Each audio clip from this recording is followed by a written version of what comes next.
President Donald Trump announced dozens of new tariffs on numerous countries around the world last week, meant to replace expiring tariffs he previously put in place. As Linda Buquero reports, these new tariffs are concerning consumers in the U.S. Just as the tariffs that were ruled illegal by the U.S. Supreme Court expired, new tariffs took effect on 60 trading partners.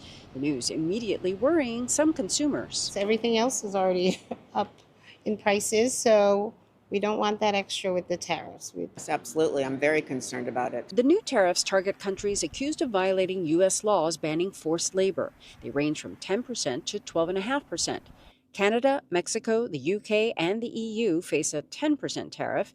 China and Vietnam, 12.5%. Nimish Adia is professor of economics at Manhattanville University and describes the impact. So the average consumer is unlikely to notice a dramatic price increase because one, the tariff rate of 10% is rather modest.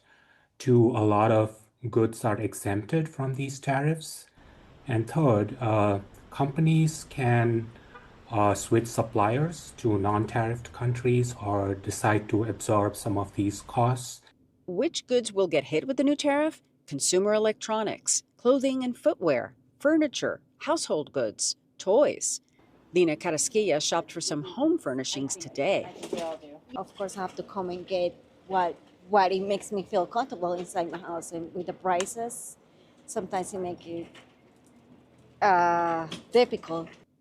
There are exemptions this time around: steel, aluminum, certain foods, oil, and natural gas. I think a major impact that is often under-discussed of these tariffs is the uncertainty it generates for the businesses, since they cannot plan in advance what it's going to cost them.